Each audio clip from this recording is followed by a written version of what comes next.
a spontaneous miscarriage of their child.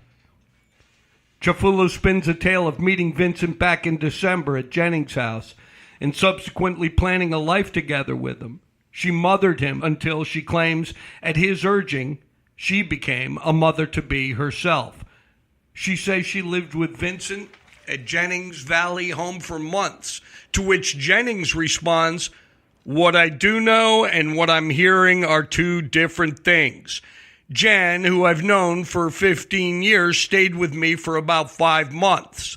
The length of time she, Ciafullo, stayed here was no more than 3 nights."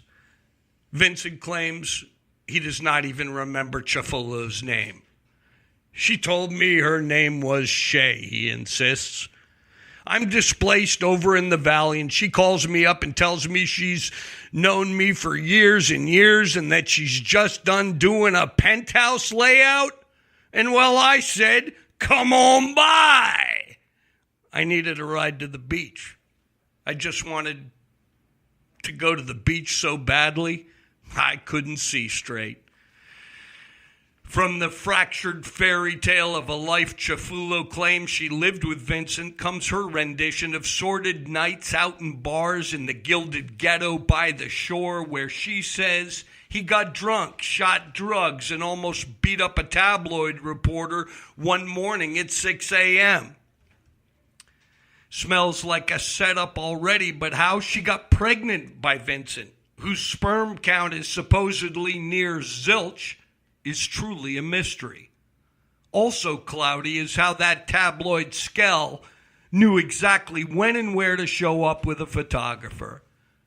About the only undisputed fact in this current affair is that the two of them wound up at the Van Nuys Travel Lodge on March 18th, where Ciafullo charges Vincent called me terrible names.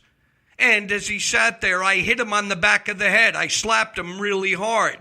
My lawyer said, "Don't tell anybody that, but I'm not going to lie. I hit him first." She goes on as if this story is going to get better. "Next thing I know, he kicked me. He hit me in the head. He took my wrist behind my back and broke it. I could hear the bone break. He slammed my head against the wall. He busted my tooth, and there I was lying on the floor. And he kept kicking me repeatedly, and I kept saying, 'Hey, baby, you're going to kill me.'" In response to complaints, the Van Nuys police came and took Vincent away in handcuffs.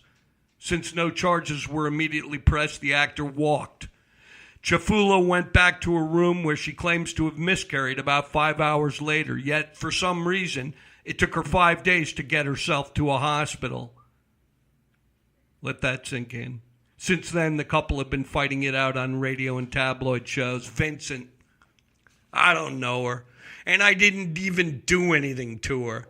I wasn't with her long enough to get her pregnant. Plus, I never fucked a bitch. I try not to say the fuck word, but I never fucked the bitch." And what about the assault charges? "She did hit me. I never did more than hold my wrist so I couldn't be hit again. She's a predator.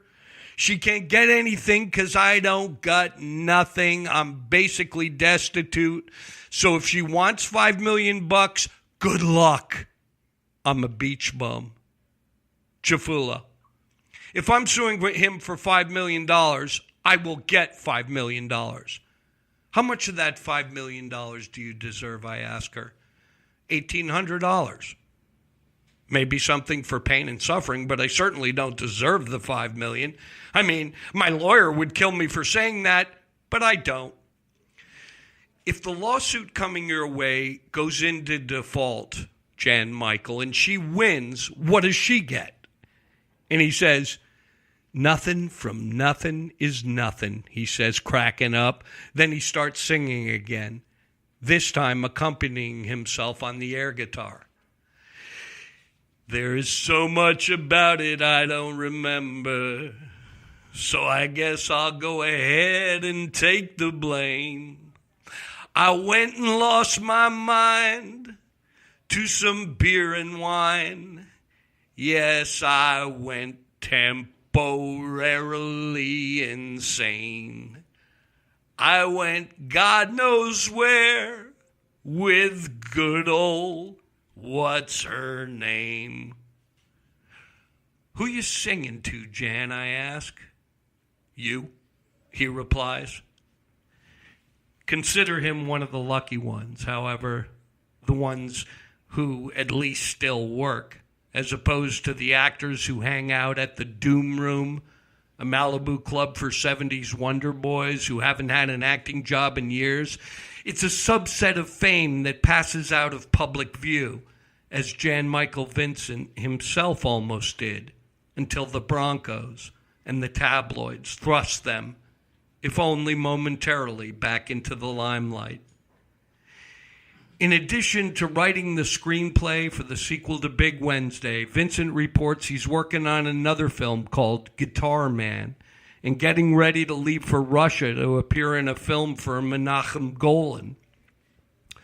Wherever there's a producer willing to put up another $100,000 for the one-take wonder, to stagger in front of the cameras and read his lines, Jan Michael Vincent, it seems, will be there. God. Jan Michael Vincent. So he's down there. You know, I was thinking about that. You know, when I go back to my old writing and how I was cutting my teeth at Spy Magazine, and one thing that strikes me was how editorially cynical I was about the woman making abuse accusations against Jan Michael. We all evolve, I guess. We do. We really do. We evolve. Some of us, anyway. You're in the gray zone. Thanks for being here. Ship me some shekels when you get a chance. PayPal, Venmo, markebner59@gmail.com. Or subscribe on Patreon. So Spy Magazine finally tanked for good in the late 90s, and I jumped ship for Premiere Magazine in 96, where I had about a 5-year run as a contributor to a magazine that started great with editor Chris Connolly and slowly devolved into more or less of a mouthpiece for the movie studios. Too bad. A lot of fantastic writers came up out of Premiere: Fred Schroers, Holly Sorensen, Howard Karen, Christine Spines, Peter Biskind, and Oliver Jones, to name a few. And for me, Premiere became a temporary outlet for some of my rawest, deepest reporting on the human condition that is celebrity. Enter Peter Greene. I've talked about him on the show because I love him and I think about him often. Listeners will remember Peter as the heavy in The Mask, Zed in Pulp Fiction, searing performance in Laws of Gravity and Clean Shaven. I'll never forget my first meeting with Peter Greene. I get a call from a longtime friend, Buddy Enright, who was a production managing a Disney, I believe it was a Disney Touchstone movie, a thriller called The Rich Man's Wife, starring Halle Berry and a British actor I have long admired, Clive Owen. Remember him from Croupier? Oh, it's fantastic. He's great in that. Oh, he is. Hang on tightly, let go lightly. Great film. Shoot 'em up also. Yeah. Which very little dialogue, but he proved himself as an action hero in that. Clive Owen is James Bond. Did you ever see the BMW films that he did? It was a few years back. Oh yes, it was, I did. I saw a couple of them. Limited. Actually, sponsored by BMW. Yeah. They were actually good. Talk about product placement. That was something else. High class commercials. Noble experiment from our friends in the Bavarian sector. Anyway, Buddy Enright tells me that they're already 250,000 deep in this movie, being shot on location outside of Seattle in Nirvana Land, Washington. He tells me that Peter Greene is pretty fucked up and needed an assistant. Well, I always needed a gig back then, and I could certainly smell a story. I had no idea what I was about to walk into. Within 48 hours, I was in Rain City, where the transportation captain handed me the keys to Peter Greene's star car. Good luck, he said. I met Peter for breakfast the next morning, handed him a carton of Marlboros, a peace offering, if you will. He looks up at me with those piercing ice blue eyes and says, "Are you a spy for the studio?"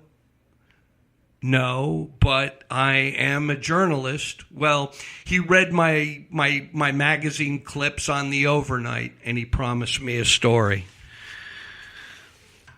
On a hill overlooking the Sunset Strip, amid palm trees and billboards, traffic jams, and strip malls, looms the Chateau Marmont Hotel, a legendary home away from home for Hollywood's grungy and glamorous.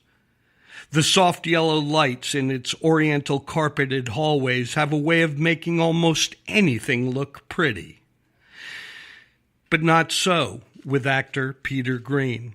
With a blonde Turkish girl on his track-marked twig of an arm, Greene checked into the Chateau's Suite 59 with a purpose.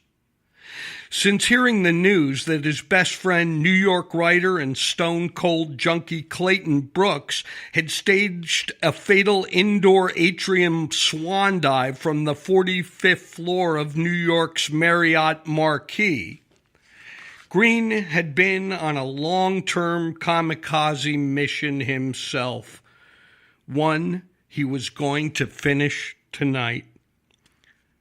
But he would not be checking out like Clayton did. No cheesy tourist coddling hotel for him. Greene's pallor matched the jaundiced color scheme of his suite. Wired to the nicotine-stained gills from shooting straight cocaine all week, he was in no shape to appreciate the room's amenities, 50s-style furniture, a crochet-adorned queen-size bed, top-of-the-line condoms in the bathroom. He needed heroin to bring Suite 59 alive, and room service wasn't delivering. So Greene grabbed the girl, left the Sunset Strip, and hustled downtown where he scored his fix. It took him and his companion a couple of hours to make it back to the hotel. He plopped himself into a plush velvet couch and planted a speedball into an eager vein. The blonde staring on all the while. She liked to watch him check, register, and boot the crimson extraction into the entrance on his potholed vein. As the heroin-cocaine mix invaded every cell left in Greene, he saw the room's white curtains changing into wings, wafting angel breath all over his almost lifeless body. He actually felt its caresses until his battered, frenzied soul caught the sweet nod of an answer to a junkie's prayer.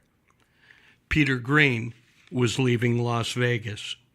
I said leaving Las Vegas, but he was leaving Los Angeles.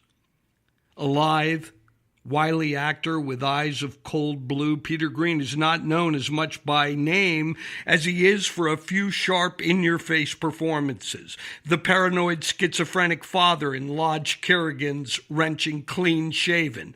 The petty thief in Nick Gomez's Laws of Gravity. The gimp-baiting security guard Zed in Quentin Tarantino's Pulp Fiction. A ruthless gangster in Judgment Night, the heavyweight in the lightweight Chuck Russell hit The Mask, a terrorist in Jeff Murphy's Under Siege 2 Dark Territory, and the fence called Redfoot in Bryan Singer's The Usual Suspects. This fall, he plays a blackmailing devil opposite Halle Berry in Amy Holden Jones' thriller, The Rich Man's Wife. Each time, Peter Greene shows up on screen. He is piercing. He is memorable. Many times when he's shown up on film sets, he's been completely loaded on drugs and or alcohol. Now, in many industries, an employee found getting high on the job might get one shot at hush-hush rehab and then be shown the door, unless they're just fired on the spot. That's not how they do it in L.A., where industry mechanics can be somewhat more perverse. Here, sometimes the trick is to keep edgy stars sated with just the right amount of drugs to enable